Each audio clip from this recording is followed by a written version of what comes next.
Is it playing? I can't hear it. They knew everything about me. They must have watched on the internet. Oh, my God. Someone's tapped into the system. I'm staring at the personal files of the Undersecretary of Defense. Think of the power that they have. You can make it reality. Won't you choose? They've skirted my information and my fingerprints. It's time to go. I don't understand. Why me? This summer, Sandra Bullock is caught in the net. They've done it to me. They're going to do it to you. Rated PG-13 at theaters July 28th. Yeah, the internet is where people put information they don't want people to see. Dude, I'm not like the world's most observant person of female hairstyles, but I felt like Sandra Bullock didn't have bangs in this whole movie, and then when they put her in the prison jumpsuit, she suddenly had bangs for the first time. She had bangs all of a sudden. Yeah, I didn't even notice. I didn't notice her bangs. I think she had hair like it was all swept to the side for most of it, wasn't it? I don't know. Yeah, but I felt like the bangs just appeared all of a sudden. I was like, did she have bangs this whole time? And I didn't notice because she doesn't have bangs in the poster. I'm looking at it right now. Which poster? There's a green one, and then there's a regular one, and then she's got. The one that I've seen is like it's like black, and then it's just her whole face, but it's got a lot of shadows on it, and then across it is like got like diagonal text. Yeah, so I've seen that one, but then the one on Netflix is like greenish blue, and her bangs are swept to the side. I don't know why we're talking so much about her bangs. Just because I was confused, I was like, dude, I don't. You know who did have some nice bangs? Dennis Miller. Ice cold, just long in the back, bangs in the front, full beard. It was nice. Yeah, dude, Dennis Miller. He had his thing happening. I was like, ooh, Dennis Miller in this movie playing Dennis Miller. He always does the same. He's only in like 4 movies. He's always doing the exact same thing. Always the same. I forgot, I didn't write it in my notes, but that trailer made me think of it. Every time there was like she was typing on a screen, because in 1995 there really was no, it was just like freaking DOS shit. There was like, it was like Windows 3.1. They had to create like fake software for the movie, so it was like the fingerprint reader 9000. I was like, it was all made just for the movie. And it kept going, shoo, shoo, and it kept zooming in every time she would click something.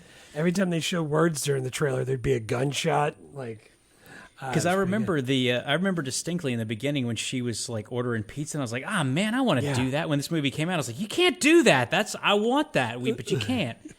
And now you can. I can do it from my phone. I can literally go to any of the major pizza app places and go like, I want half pepperoni, I want half sausage, I want light sauce, I want garlic butter on the crust. Bring it to my house. Don't talk to me. Just leave it at the doorstep. I can do all of that, but it took decades. Yeah, way longer than it should have, right? Way longer. Yeah. Dude, and it doesn't even always work that well. It doesn't, because sometimes I'll order. I don't do it very much, but sometimes I'll order like the Domino's app. It's like, hey, you have free pizza. I'm like, let's do it. And then I'll be like, hey, I want it exactly this way. I'm going to pull up. I'm going to honk. You put it in the front seat of the car. And they're like, sure, we got you. And then you pull up to the store, and the workers are inside the store giving me the finger. They're like, we're not going out there. We don't care what the app told you. Oh, that's great. I get pizza dropped off by all the kids that I used to teach.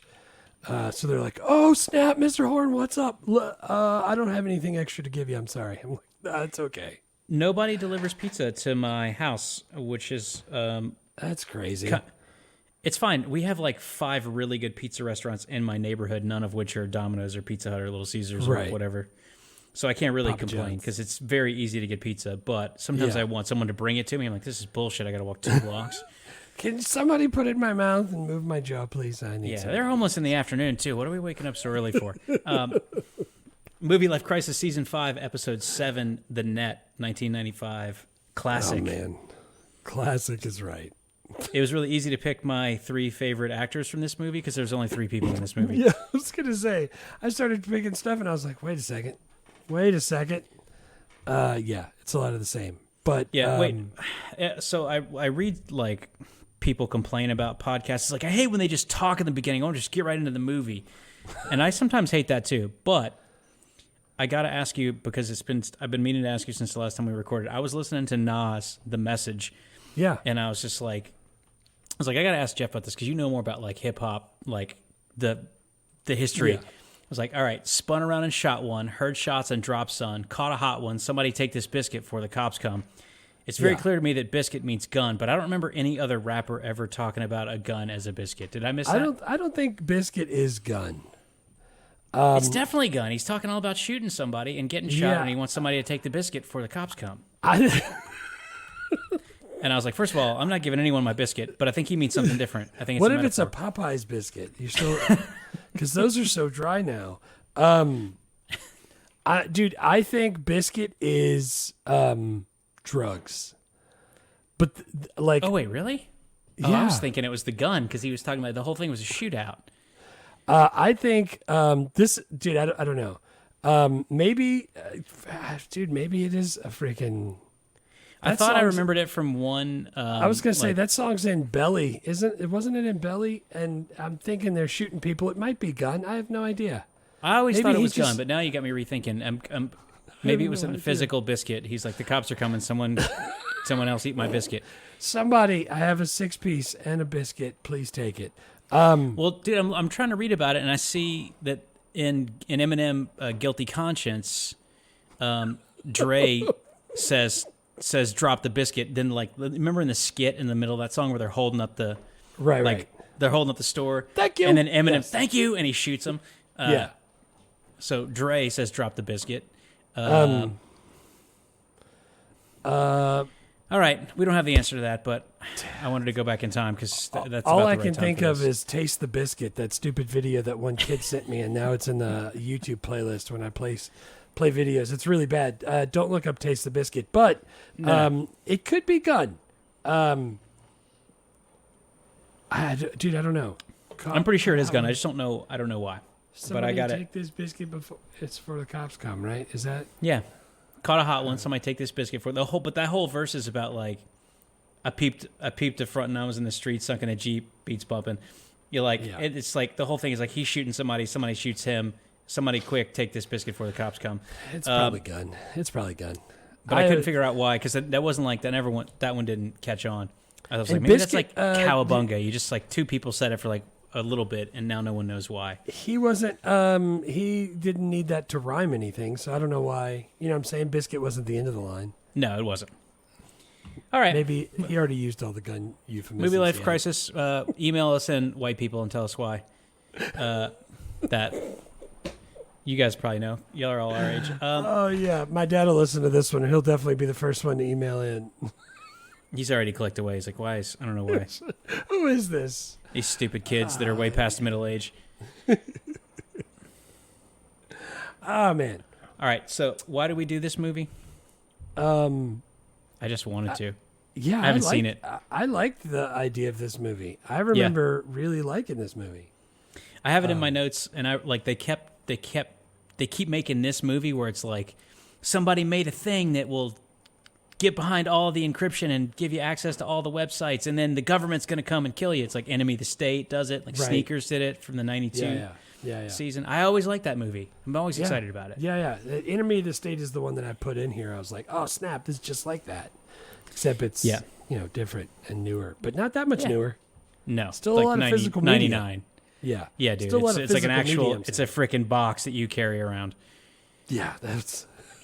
that he put in a bag, and then he was like, rotate, enhance. And he was like, see, he put it in the bag. I was like, what? Yeah, he was in the lingerie store.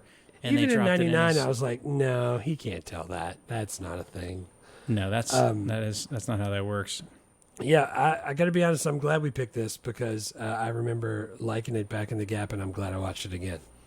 Yeah, this is the extent of Dennis Miller's movie career as far as I can remember, other than he played the radio DJ who's basically him and Joe Dirt.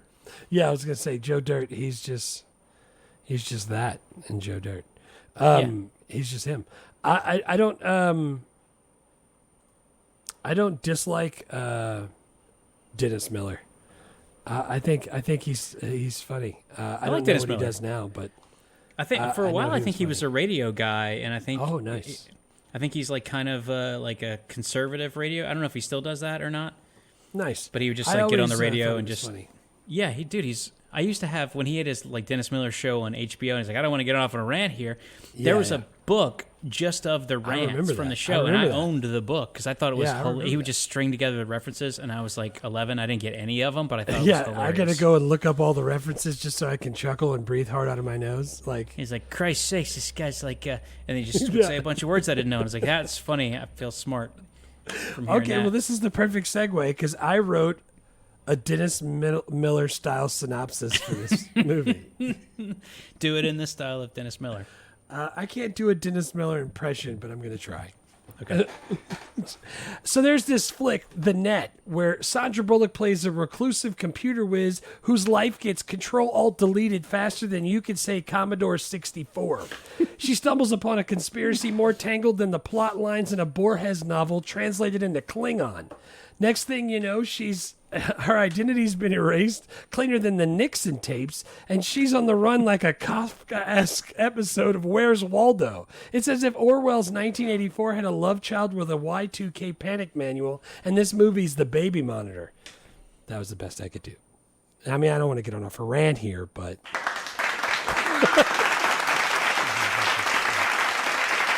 Rarely do I use the soundboard, but that one deserved it. Dude, so what I did is the book you're talking about is on Hoopla, so I looked it up to see if my library had it, and they did. I flipped through Kafka, Borges, Nixon. He just kept using those references, so I just threw those in there. I think the only other thing you do when you're Dennis Miller is you throw a bunch of, okay? Yeah. All right? You know what I'm saying? Right, yeah. Yeah, that was one of your best synopsises ever. Synopses. Synopses. $22 million budget, $110 million gross. So this movie in the year is a pretty big. I mean, financially, is 5x. Yeah, big that's success. really big, right? Yeah, number 35 on the year between Something to Talk About and Under Siege 2. Steven Seagal on a train. Neither of which we are going to get to. That's a shame. I like the song Something to Talk About, but I've never seen the movie. I do too. I was thinking is the was Whiter Shade of Pale in this song, but it wasn't the Procol Harum version? Yeah, it was a different version, yeah. Because I was like, I only know Life and Angle. I was like, that's not the version though. That's from something else. Yeah, the only reason I even know that song is because my parents gave me the Big Chill tape. Yeah, dude. When I was younger, and that was the last song on side A. Big Chill. I could sing every song on the soundtrack. I've never seen the movie. I've listened to the tape 1,000 times.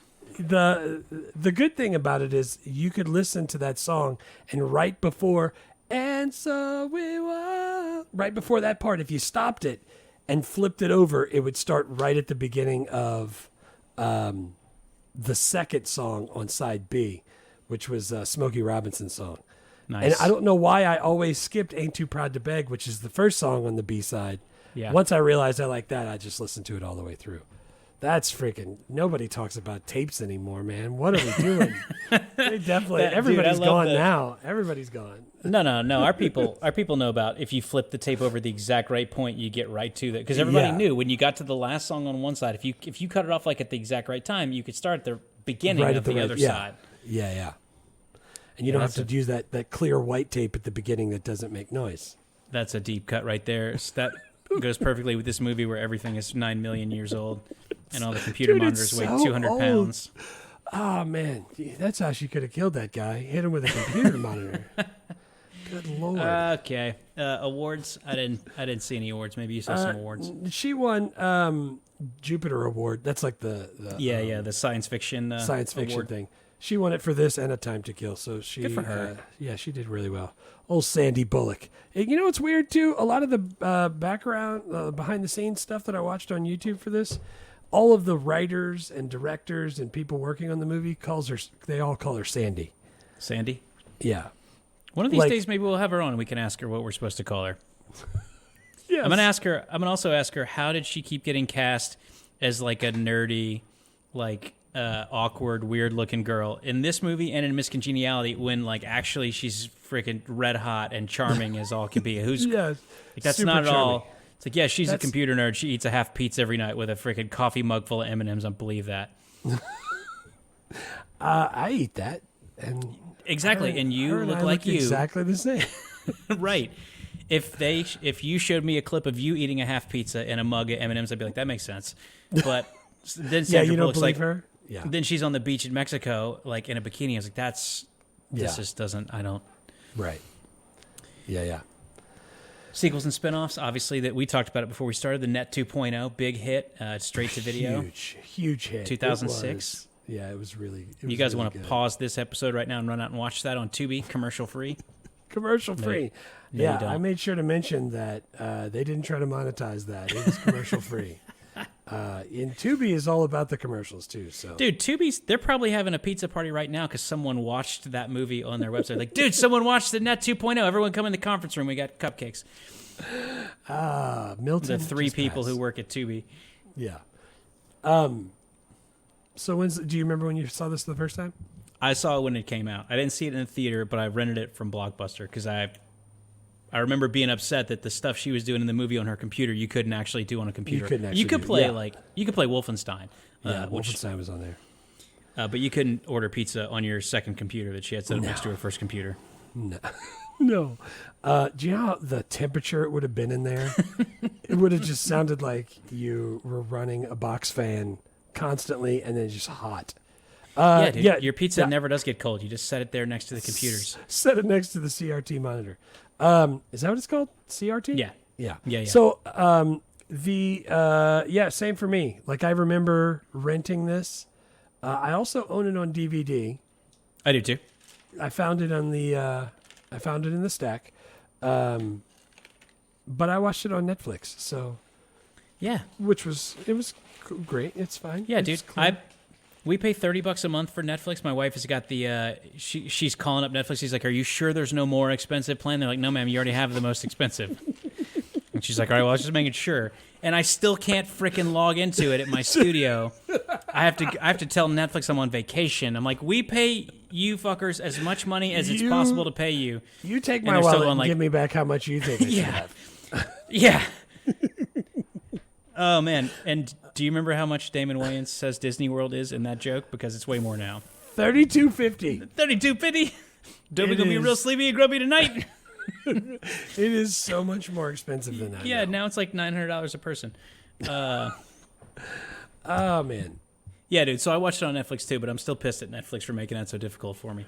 But that seems like the running theme for everybody. They're just going to make it as difficult as possible. I put our streaming stuff in a spreadsheet this week because like, all right, we're spending way too much money. I was like, why do we we got Disney Plus, ESPN Plus, and Hulu, and then we pay separately for Max. I'm like, we don't ever watch ESPN Plus. Let's get rid of that. I'm like, Netflix. Is that we not don't all need bunched together? I think that's all blocked together. You might not. Well, yeah, but we don't even use the ESPN part of it, so I just swapped that. But I was like, we're paying like $110 a month for streaming. I'm like, I'm glad we got rid of cable because this didn't save us any money at all.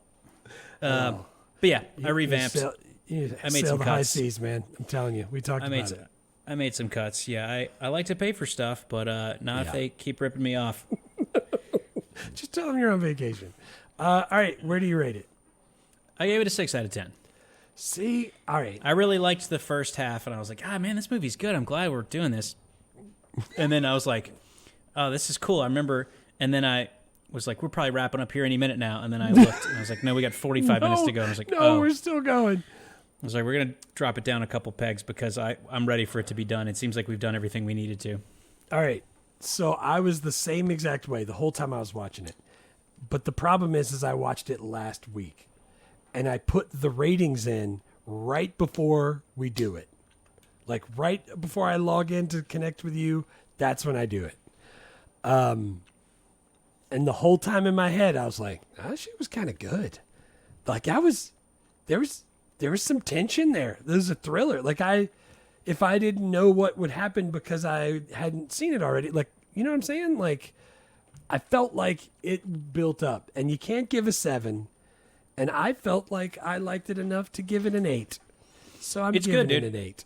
It's good. It's just almost 2 hours, and it has no business being almost 2 hours. It needs to be 90 minutes. We need to cut 25 minutes out of this thing, and I would easily give it an 8 because I could totally cut it out too. I know exactly what I would cut out. So what? Me too. So this is what I'm wondering, because like I was watching the trailer during my off hour, and I had it paused on my computer. So when that next class came in, they saw what was on my computer and like, Mr. Horn, what the heck is this? I was like, oh, it's the net. And I pressed play and I let them see it. And they're like, golly, look at that computer. And like, they were just like shocked. So I don't know how to phrase this question, but you know how if you're watching a movie in the Wild West and everybody's riding horses and not bathing and shooting each other, you're like, okay, yeah, I can put myself in that period and see that. This was 30 years ago. I think everybody lives so close to how she lives now but everything is still so way different that it's hard for kids that age to like get into this. Like, I don't know that you make, I know you don't make the same movie, obviously, but I'm saying like they can't go back and watch this because the whole time they'd be like, why? Just just use your smartphone. Like, they don't, you know what I'm saying? Like, well, that's the thing I was thinking about is that I don't think it ages that well because of the like in technology. 1995, it's like a cautionary tale about technology. And now everyone's like, yeah, no shit. They track you all the time. All the time. Our everywhere. phones are listening to us talk right now. Yeah. And they're going to try to sell us shit from the conversation we have right now. And nobody's even upset about it. That's how it always. And Sandra Bullock's like, "I'll do it to you," and we're like, "Yeah, they did it to us. They did it to every one of us, and everyone was happy about it. No one gave a shit. Like, we're there." So what can we constantly mention in the podcast that'll come through the speakers of our listeners so they all start getting ads for it? We should. I think we already did it. It's Sandra Bullock's bangs. We're gonna get everyone's gonna get fed news stories about Sandra Bullock's bangs, or Nas. The Message, which is a song everyone should listen to. I can't it's amazing. wait to eat biscuits tonight. That's so what I kept thinking. I was like, she's so... But also, like, in 1995, she's like, they're tracking me. I'll just give my phone to a homeless guy. I'm like, if you told a kid now that they're going to kill him unless they give up their phone, they'd be like, well, it was a good run. Yeah, sorry, like, I can't make it. They're not handing over their phone. Dude, we're doing a create your own civilization, and I offered $500 billion to use in your civilization to buy government stuff in their civilization because all of them are out of money. Yeah. All you got to do is put your phone up here in a box, and they're like, all right, I don't need it that bad. My people are good. I'm like, oh, my God. Yeah, dude. Bad grades, and you're killing your hypothetical people all because you can't let go of your phone. It's crazy. So that's like the whole like cautionary tale. We've lost it. It's over. It's already over. We're screwed. We lost the war on technology. Yeah, dude. I mean, me and you are like using ChatGPT to help us prep this episode, like while the world catches on fire around us, and our phone hears us doing that and tries to sell us shit we don't need. Right.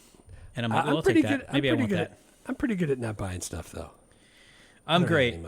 I'm great at not buying stuff, as my phone will tell you. Dude, I love the concept. Sandra Bullock is freaking great. She's charming as hell. She's coming off of Demolition Man, coming off of Speed. Yeah, she's killing it. Yeah, dude. And this is kind of her first solo, vehicle. It's like, hey, it's a Sandra Bullock movie. She's on screen the entire time. Yeah, which I'm a huge fan of. Yeah, I'm totally fine with it. You know what I did notice too? This is horrible. I can tell the difference of what year the movie is, not because of the monitors, but because of the actors' teeth. They would show a close-up of people's teeth, and I was like, God, Jesus, get some brushing going. Like, it's so weird that now everybody has, like, straight veneers dude, everybody's teeth now looks like AI. They're so straight and so white. It's like, it seems like... Yeah. I'm about to get robbed by, like, you're distracting me from something else that's about to happen. Oh, man. Yeah. All right, you got it. You got it as an 8. I got it as a 6. Rotten Tomatoes has it as a 5.1. What? Yeah. Good Lord. What dude, it's too long. It's too long. They want it to be 30 minutes shorter. That cuts it in half? No. A 5. Get out of here with that. All right, Rotten Tomatoes, you're idiots. What's your best scene? Like, the scenes I had a pretty easy time with. Quotes I had a real hard time with. The quotes I did have a hard time also. What's your first scene? These are not in order of the movie. These are in just a random order that I wrote them down and put them on my thing. She's on a phone call from jail. You only get one phone call.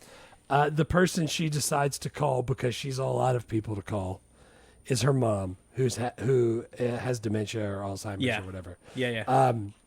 And she's like slowly starting to lose it. I thought she played that part really, really well. Yeah, dude, she's awesome. She's freaking really good at acting. Like, I believed that she was all out of options and she was slowly like losing it because she was asking her mom, like, come on, Mom, you'll tell him that, like, I'm me, right? Like, that whole thing, because it had built up. All these people were telling her, no, you're not you. and then that part came on. That was like the one that I put, and I put a star next to it when I put it in my notes. So I made sure that I wanted to talk about that, because that, to me, that's the best acting that she does in the movie, I think. Yeah, that's a good scene, because it actually was like emotional. Her mom doesn't remember her. We've seen that several times in the movie. She's like, "Oh, you must be one of my piano students," and she's like, "No, Mom, I'm your daughter. No, I'm me. I don't know why I visit you, because you don't even know." Right. That was a good one. Sucks. Yeah, dude, that definitely sucks. I am been very clear to my family that if it gets to the point where I don't know what's going on, bullet to the head. I'm good. I'm out. Just yank the plug straight out of the wall. Yeah. I like that one. The first one I had is the beginning scene of the movie where she's got the two monitors. One she's like doing her hacker shit, and the other one she's ordering pizza. Yeah. And her boss, who she's never met because she works remotely, 30 years before anyone can work remotely. Over dial-up internet, by the way. I know y'all know there's no high-speed internet in 1995. Yeah. She's got to go. That was a really good impression. That was really good. Was it? I didn't prep that at all. But I like it. Yeah, and her boss is like, he's like, "Hey, maybe I'll take you to dinner." She's like, "No, I got dinner plans." He's like, "Maybe tomorrow." He's like, hey, "These are kind of standing plans." And then she hangs up and she swivels to her second computer and she's like, "Extra large pizza." Yeah. Pepperoni. Anchovies. Bring it. Yeah. Yeah. But she's freaking playing Wolfenstein, and she's like figuring out the bugs of the thing, and none of the computer graphics look like this in '95. And I was like, "This is awesome. This is when this movie came out, I was like, this is what I want from the internet. One computer just for ordering pizza, one just for playing games. This is my pizza computer. Yeah, let me start it up." She runs on diesel. It's so hot in there. So never have to turn on the heater. I have the same scene. I just love how that set up her isolated lifestyle, and just it showed like the internet culture when she's talking to Cyber Bob and somebody else, and they're doing dude, the chat rooms. And you know how early it is in the internet? She's typing in the chat rooms in full words with proper capitalization and shit. Yeah, she's using punctuation and stuff. Yeah. Dude, you don't do that anymore. She put a semicolon in there at one point. You don't know the play. I sent a text message to Olivia and put a period in there, and she's in college, and she was like, "Are you mad at me?" I'm like, "What?" I was like, "What?" Oh man, she thought I was punctuating and shit. Yeah, that was. She was doing the whole thing. But that's another one where like me and you and people listening to this podcast go like, "Oh, I remember the early days." And if you showed this to a kid, they'd be like, "Why?" They wouldn't think it's weird for her to be home typing on her computer to her friends, playing games, ordering food. That's how they live all the time. That's the weird thing would be that it was a physical computer they had to sit at a desk for. Yeah, and it took forever for it to dial up. Do it again? Yeah. No, I don't think I can recreate the magic. But dude, I distinctly remember we had a freaking gateway PC tower. Oh yeah, and like my dad was like, "You heard about this internet thing?" I was like, "Yeah, it sounds awesome." And we bought a modem, a 14.4 baud modem, and it came in a freaking static box, and you had to wear a special wristband when you installed it. And we took it apart. I thought we were defusing a bomb because I'm like 11, 12. It's awesome. And we put that shit in there and plugged it into the phone line, and I was like, and you get on the internet, and it's at like 1992. There's nothing there. There's nothing on. You have to do the AOL three disk. Sites. Yeah. Yeah. It's just porn, which is the same as it is today, as I understand. It's the same thing, except it doesn't pop up. It just trickles down. All right, nice boobs. Here we go. All right, penis. Next. It's rendered in one line at a time. I'll be here for 2 hours. Yeah. But no, dude, I remember the dial-up. I remember the dial-up culture. You couldn't do shit with it. Yeah. And she's working from home, so she's not doing Zoom meetings. No. Everything's on her speakerphone, and dude, they FedEx her freaking discs. They're mailing 3.5-inch floppies, which really hits home for me also. But that's a different story. The whole idea is they're just sending the floppies back and forth, and they said, "Hey, check out this one disc," and it's got a thing at the bottom with the pi symbol. When she clicks on it, it takes her to the dark web or the behind the scenes thing where she could see like medical files of somebody that she talked about in the trailer. She's breaking into all the different stuff. Wait, real quick, do you remember how much storage space was on a 3.5-inch floppy disk? I am going to go with 256 megabytes. 1.4 megabytes. So about half of one song in MP3 compressed format. Oh, man. You can listen to the first verse chorus of Whiter Shade of Pale. And then it'll go right to Smokey Robinson. Oh, man. Yeah, dude, that's the early online chat, ordering pizza, showing her isolation. That's my second scene as well. The third one, I didn't know what to put because, like... Wait, hang on. Let me do my second one. Oh, you have a... Oh, yeah, it's my bad.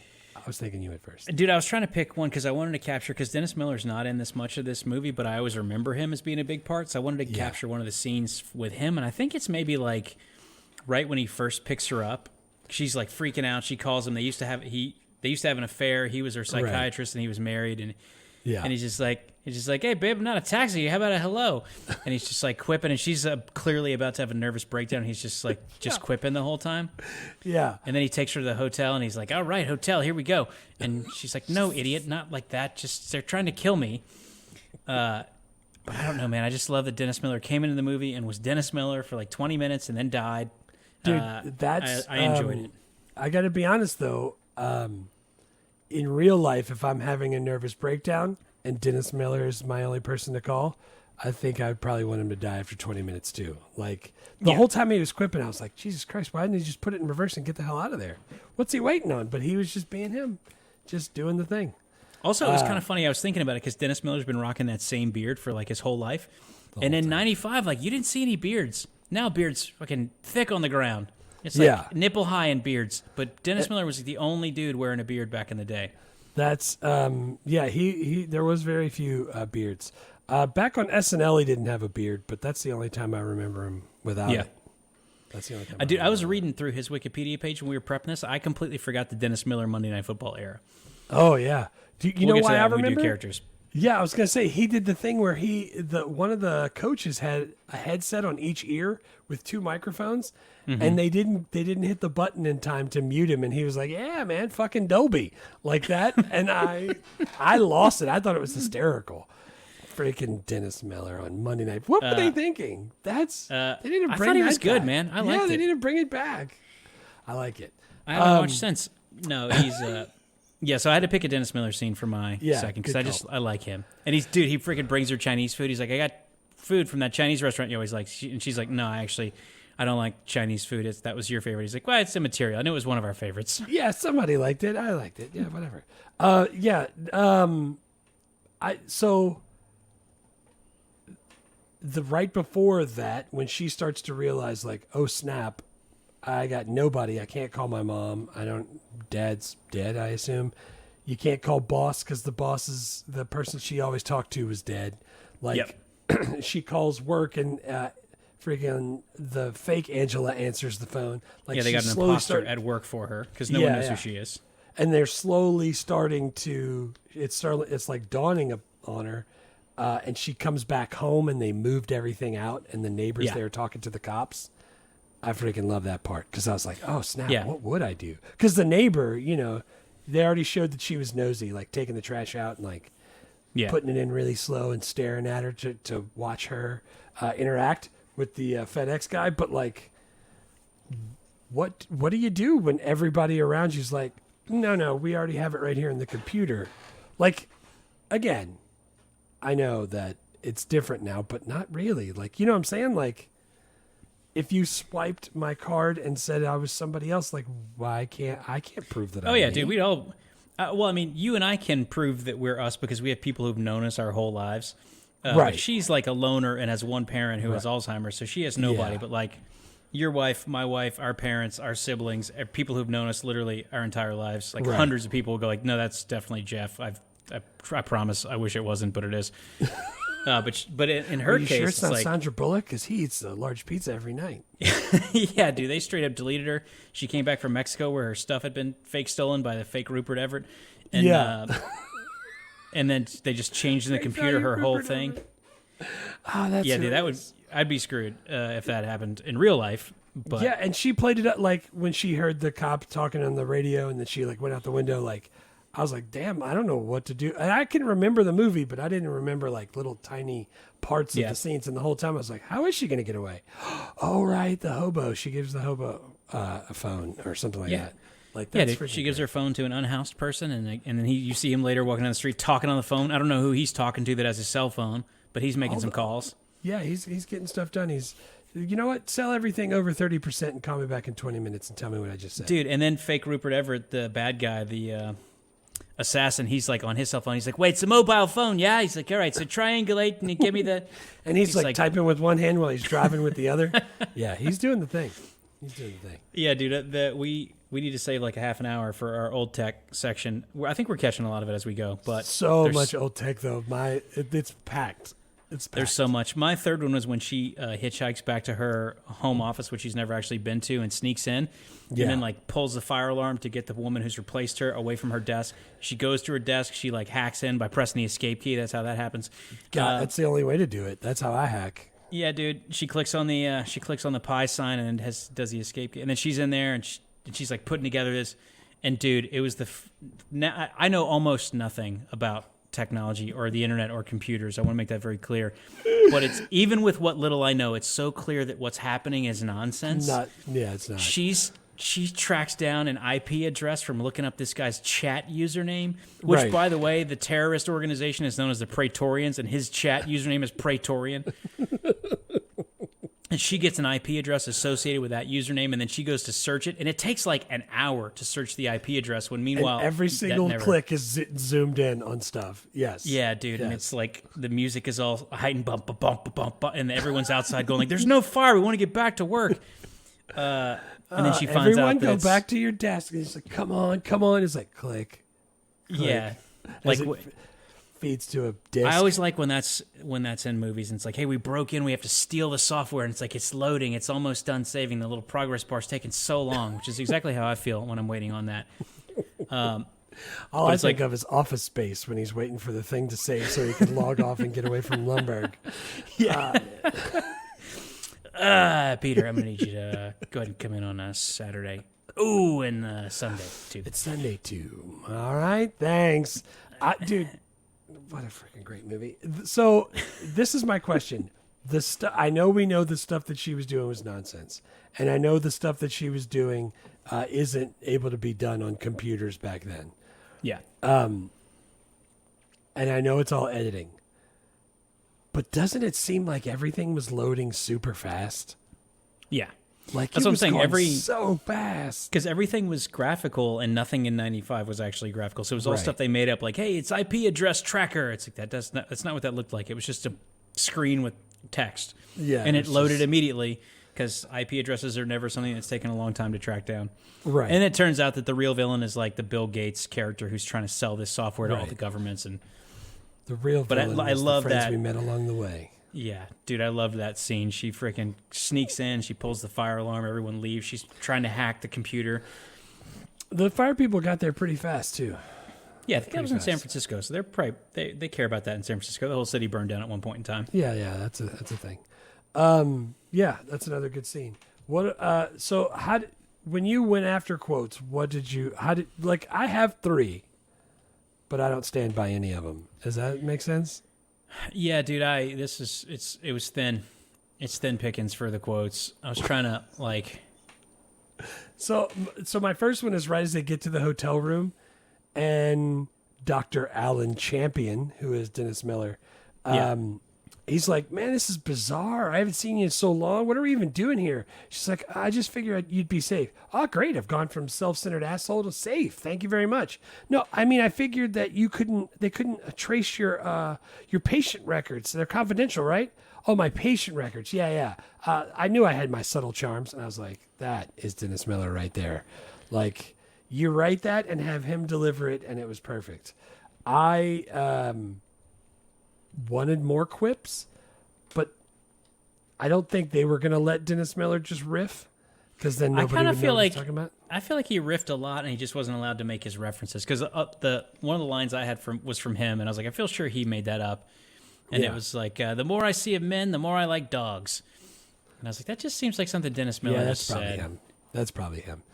I did have another one where he's in the hotel, and he holds up the martini glasses, like, "Guess what time it is? Gibbons." Almost. We have no onions, so we'll have to use these. Seldane, the antihistamine of champions. then I said not Gibbons. What's it called? Gibson's, right? Gibson's is what it's called. Yeah, so it's like vermouth and gin and an onion. I can't wait to not try that. That sounds awful. Yeah, I like if someone's like, hey, if we could make a salad also alcoholic, now we're done. I'm like, cool, you've caught all my least favorite things. And I just don't like, even the olive in a martini, I'm not a huge fan of, but like you throw in a pickled onion instead. Oh, and the vermouth, and it's always like dry vermouth, and it's friggin', that doesn't sound appealing. No. So what you want is you want a sweet vermouth on the rocks with a twist. Right. And then you like to drink to world peace. You like to just close my eyes, say a prayer to world peace. Amen. That's my favorite part. He stands there for a second. She takes a sip and he goes, amen. And you that's my favorite part. And the other part is the bartender rolling his eyes. Yeah, he's just really shaking his head. Dude, I didn't know what to put for the last one, so I put where Sandy Bullock is freaking out in the hotel room with. All my quotes are from the same scene. And she's just like, it's part of the thing that was in the trailer. And she's like, I just don't understand. Why me? Why me? I'm nobody. I'm nothing. They knew everything about me. Like the dude had the cigarettes that she used to smoke. Like the whole, like, I used to believe I was a cat. And she and her to talk favorite about dream, that, her favorite drink, and like where she grew up and all that stuff. That's craziness. I mean, that's easy to do now. You just... That's what I'm saying. Like in 95, like, dude, computers are pretty dangerous. And now it's like, yeah, they know everything. Yeah, like, if I get sick, Target knows before my wife knows. Like, that's just the way that it works. Yeah. Like, probably if I walk into Publix probably could tell me, like, we know exactly what 7 things you're going to buy. Yeah, and also... Like, I don't know why I keep making a list. They could just tell me what I'm here for. Publix is also going to change the price based on who's standing in front of the item. That's the company that's doing that. Gotta love that. That's technology I'm excited about. Digital. Remember Wendy's did their surge pricing for the drive-thru, and everyone was like, "We'll burn it down! I swear to God!" And like, we're just joking. We're not actually gonna do that. No, we still have square burgers. Come on. And float that little trial balloon out there, and everyone's like, "I'm not joking around. Don't even think about it." My second quote was one of the similar ones from Sandy, where she was just like, they got on the computers and they erased everything. They did it to me, and they could do it to you. It's just like one of those. I could tell that like the screenwriters like, we should write about computers. They're pretty dangerous, and like that was the whole. Yeah. Those little speeches were like the whole point of them writing. But to be honest, though, it did kind of like, this is like before Y2K. This is like, like the idea of like, what's it? Not identity theft, but like when you're trying to phishing, and like government surveillance and all of that stuff is way more mainstream now. They were kind of. Well, it's also funny because in the early internet days when you had like ICQ chat, like, and then MSN Messenger and AOL AIM chat, everybody used fake. No one used their real name. Everyone used like a random string of numbers and letters or like some pun-based thing. Yeah. And then like we got to a point later, like by the time we were in college, where it's like you just get your Gmail and it's just your actual whole name.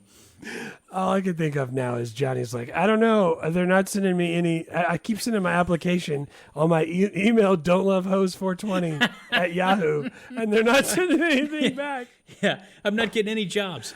When he said that and then realized and changed it and started getting all the emails. That's great. That's why we changed our email addresses, because when it was time to apply for jobs, we're like, no one's calling us back. And then we put our real names in, and now you use your real name for everything. But now like Gen Z's like, I'm not using my real name. You got to be crazy. Everything's... And like we flipped circular. it back around. Yeah. High-waisted jeans and no names. Yeah, dude. And I don't have a third one because this movie did not have a lot of quotes. Yeah, it didn't have a lot of quotes.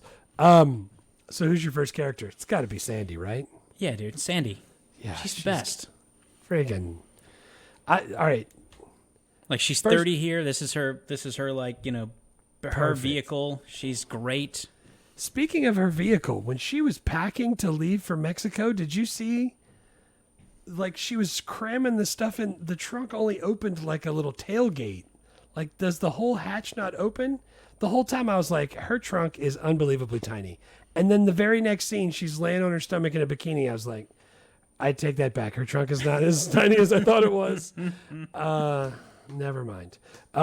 Dude, the whole time I was watching it, I was like, I know that in Speed, in Demolition Man, I always thought like, oh, Sandra Bullock's kind of hot. Like, But in this movie, she was freaking like real. I'm glad she was on the screen the whole time. She was that good at. Like she was a good she's actress. awesome. Carried the movie. Super hot, super charming. Like what the heck? She I should wish have made that way she- more movies than this. Well, I wish that she had gotten her Academy Award for a better movie than The Blind Side. But then, like, you look back at her filmography, and she did a bunch of like rom-coms and stuff, which I love, but no one ever gives any awards for. Yeah, you don't get stuff for that. So I was trying to look. I was like, well, I wonder what the best movie is. I'm like, I think if you were going to go give her like retroactively, it's like, dude, the best movie I think that she ever did was probably Speed. Because Speed was freaking fantastic. Although Gravity is also great. She could have won something for that. Yeah. Miss Congeniality is great. Those movies don't win awards. Dude, she's done almost all stuff. It's all stuff like even like 2 Weeks Notice in The Proposal. I like those movies. Yeah, they're like good. Those are good. Yeah, they're good. Oh man, I forgot she was in all those movies. 28 Days, remember that? Yeah.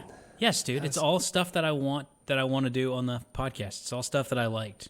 Yeah, I like her. I didn't like The Blind Side that much, but that's just me. I didn't like The Blind Side. No, I didn't like her character. I didn't like the story, and I didn't like knowing that it's all made up. It is?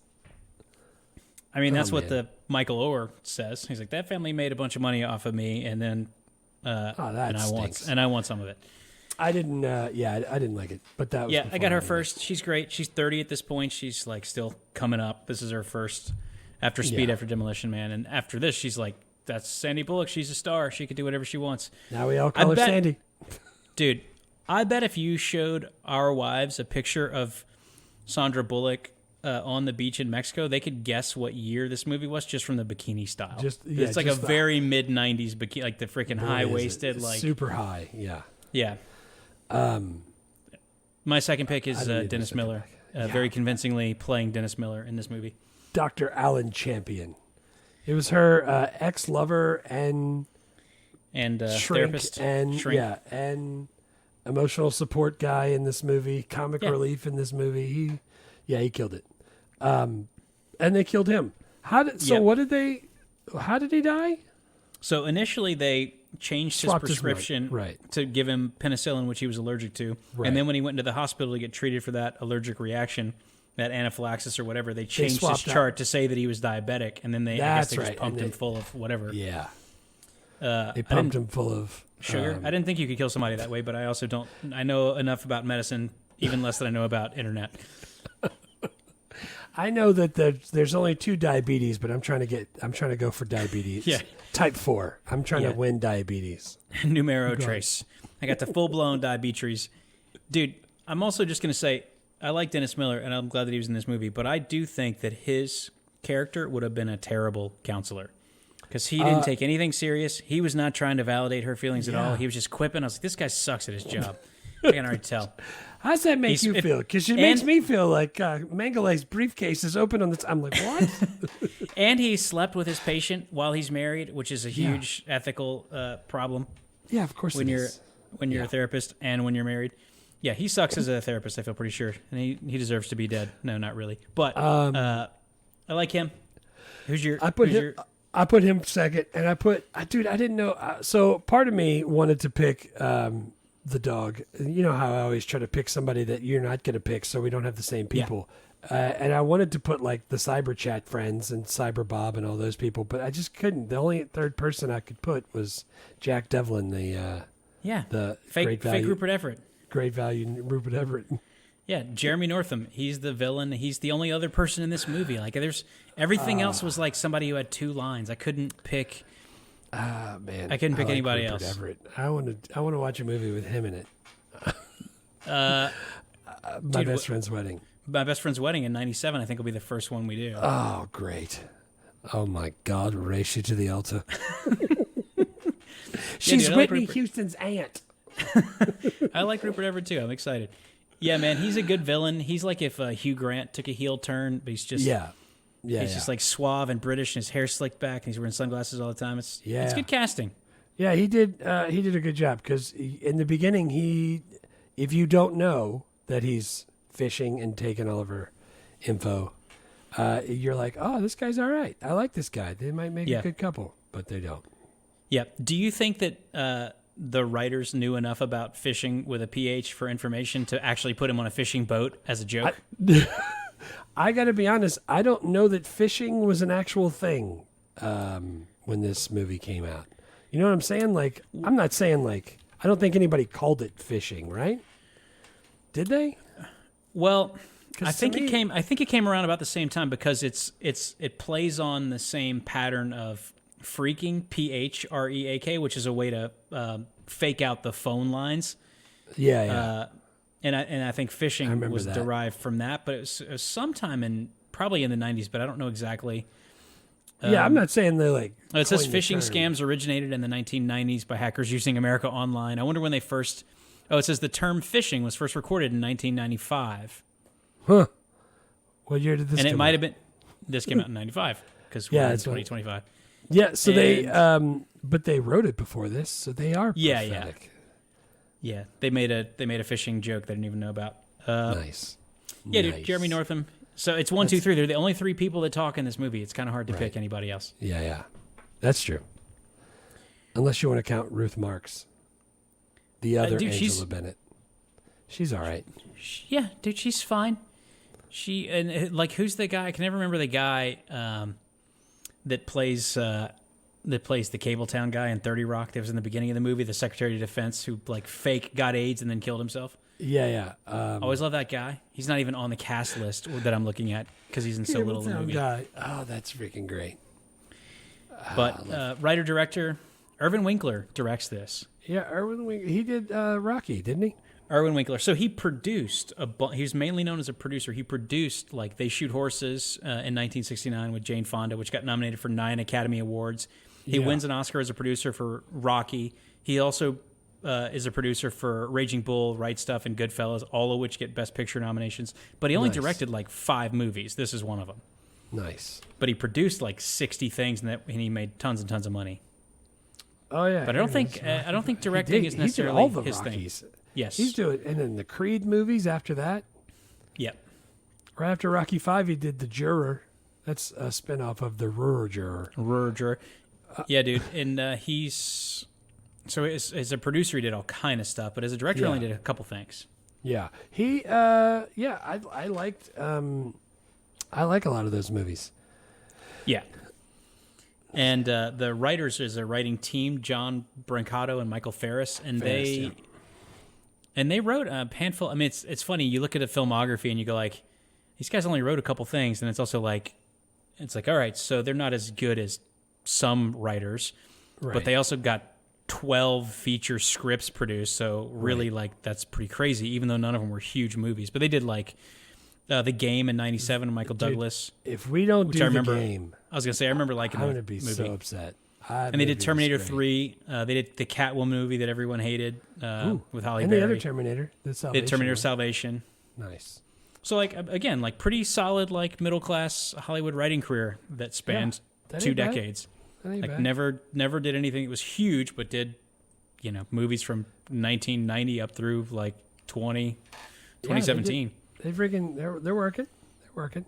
And again, the way that they wrote this with the stuff that they had to work with at the time, I thought they built the thriller part of it, the suspense, and I thought they built that up perfect. It's just too long, dude. The movie's too long. The writer or the director or the editor has to come together and go like, "This is just way too long. We got to figure this out." Somebody has to cut something out. I don't know who's in charge of that. I don't know who I can blame for that. But that's the editor and it's got to be the editor and the director. Well, the writer can also be a part of that because if they're going to cut a big chunk of the story out, the writer probably has to help them go like, we have to connect this piece to this piece and get there way quicker because people are bored. I wanted to mention the music. I didn't think the music was outstanding for this, but I looked up the composer. It's Mark Isham, who has won a bunch of Grammys and also was nominated for an Academy Award for the score for A River Runs Through It, which is obviously a big hit on the podcast. I love that movie. Dude, you look at the movies that this guy has scored, and it's a ton of them. He's like Point Break, nice. River Runs Through It, Quiz Show, yeah, nice. Time Cop, obviously, big movie for the podcast, Waterworld, The Net, Kiss the Girls. So it's like it's nothing where it's like, oh, that's. But this dude's put on the composer score of Made in America, starring Ted Danson and Whoopi Goldberg, please. I love that score. Yeah, I listen to that one while I work out. But dude, it's weird because you look at it, it's like in 2007, this guy scored 8 movies. How's that even possible? He had to be reusing shit, right? You can't. I don't know. 2007, I'm glad you picked that one. That's got Lions for Lambs. That's a Robert Redford classic. I love Robert Redford. Yeah, this guy clearly works a lot with Robert Redford, and whatever he's doing, Robert Redford likes. All right, dude, we're running out of time. Let's get into the worst. Yeah. The worst scene / character. I didn't have any worst scenes or characters, although I could easily cut 20 minutes out of this. But I wanted to mention that Sandra Bullock is on the run. The police are after her. The federal government is after her. Her picture's on TV. Yeah. And not only does she not change her hairstyle or her hair color, she doesn't even change her outfit. She's wearing the exact same clothes as the picture on the TV of her. She doesn't normally it's like you color your hair blonde, like you put on a heavy coat. She's wearing the exact same shit. She did change nothing.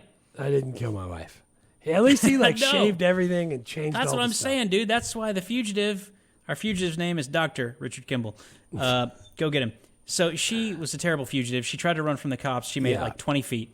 Yeah. She was in the car and ran off the road. I have that in political incorrectness because it seemed like her car crashed very quickly, and I was like, is this some kind of commentary on women drivers? Because I feel like if Harrison Ford was driving that car, he would have made it way longer. He would have spun around and shot him as it was spinning. And that's what I'm saying, dude. I think that was sexist, that portrayal of her driving. I think she's better than that. We saw her in Speed drive the shit out of a bus. I know she can drive. She got her freaking CDL for Speed. Yeah. It's way bigger than a Pinto. Yeah, dude. The cops are like, I'm going to kill the Wildcat. I'm going to take it all out. Yeah. Dude, my whole thing was the virus visualization. Yeah. That's what I had for the worst. Like, he hits escape, and the virus starts taking over, and the screen just gets kind of blurry a little bit. It starts to eat the screen. They're like, hurry up, it's in the mainframe. Like, they're just yelling words out. I didn't it's like headed that. right for us. Yeah. Get out of the way. I also didn't like the unrealistically fast loading times for 1995 internet, which sounds Can you imagine how long the movie would have been if they'd done the real 95 loading times? We'd still be sitting there. It's still loading because somebody picked up the phone. Also, the floppy disk was holding a whole lot more information than it should have, obviously. A lot of extra information. Now we know that. One last thing I had for the worst. It's about me. She was trying to get away and cranking the outboard motor, and I realized that me and Sandra Bullock pull a crank motor engine the exact same way. I would have never gotten it to start also. Like, I suck so bad at those. I like that she knocked out Great Value Rupert Everett, and then she decided to escape in the dinghy, and she's just trying to crank it. And I was like, why didn't you just roll him into the ocean and let him drown? This movie would be over. Oh man! And I also have to say because that inflatable dinghy did explode pretty big too. That was kind of big. Yeah, I'm sure it was filled with helium or hydrogen, whichever the one is that explodes. But I did say, and I want to capture because we're going to do Tommy Boy later on in 95 season. I always said, quit playing with your dinghy. Oh God, I said that the other day. That's so weird. Dude, and we had. There's a bunch of old tech. Do we need There's to talk so much, about? Dude. Yeah. Do we need to talk about all the stuff we didn't miss? The only thing that we missed that I had written down was at the pier where she was meeting him by the Ferris wheel. Cotton candy was 50 cents. Yeah, man. Let me tell you, I went to the Pels game with Jake, and he asked for cotton candy. I had to fill out $12. Yeah, it was ridiculous. Way too much. So cotton candy was cheaper back then. Everything was. Yeah, absolutely. And they had fax machines. We need to bring back the fax machine. Boy, did they. All right, man. Let's do 5 questions. Is it okay for kids? Dude, I thought so, right? Like, I think it's fine. I just don't think they'll care. They're not. It'll be like Blue Chips. It's like, what's the point of this whole movie? None of it even matters. They all get paid. I said 11. It was probably the right answer. Right.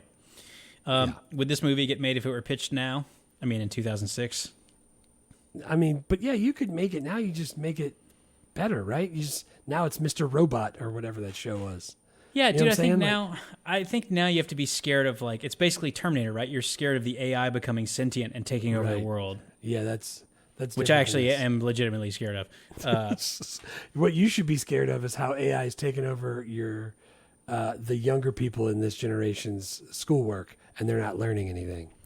You're gonna go have heart surgery, and the guy's gonna go, "Let me ask Gemini how to do this." Hang on, Dude, we went to we're Aziz Ansari at the Ryman last week, Yeah. and he was like talking about, he had some stuff about AI, and he was asking people in the front row, he's like, "You guys use AI?" And he's like, and someone says, "Yeah," and he goes, "What do you use AI for?" And the guy goes, "Oh, I use it to plan lesson plans for my kids." He's like, "Great."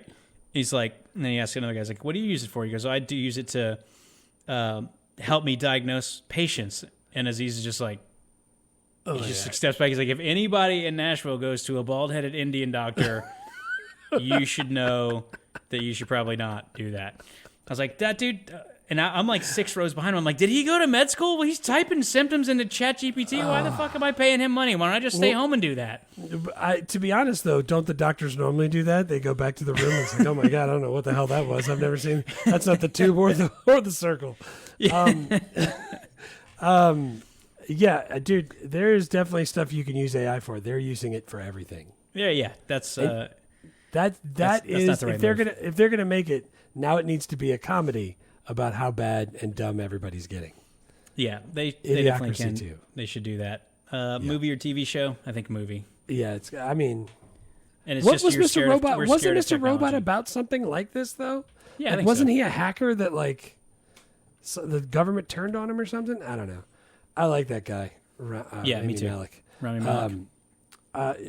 So maybe it could be something different. I don't know. I think probably movie. watch it. We're scared of AI. It's gonna kill us all. Terminator sequel. These guys can write it. They've done several Terminator movies. They're available. Ooh, there we go.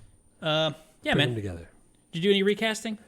Dude, it's all the like.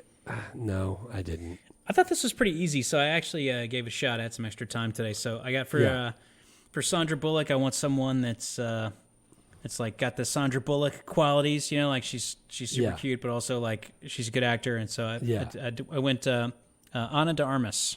See, she was on my list because I like just her. Like I watched could see her, Knives like Out. she put her hair in a ponytail and like run, you know, from the police. Yeah. I'm like, it's believable. I like Yeah, that. I just And watched. some of the people I thought about, like Sydney Sweeney, it's like, oh, she's an up and coming young actor. I don't think she's good enough that I would watch her for 90 minutes. I don't think she's that good. and it has to be her on screen the whole time. That's you what I'm know? saying. Like if she wanders across in a bikini in the show, it's like, sure, that's great casting, but I don't want the whole movie. When I see her in a whole movie, I'm like, that's enough. I don't need any more. It was her and Margot Robbie that I put down because I had just watched Knives Out and I was like, oh, she would be good on the net. But dude, I didn't like. I don't.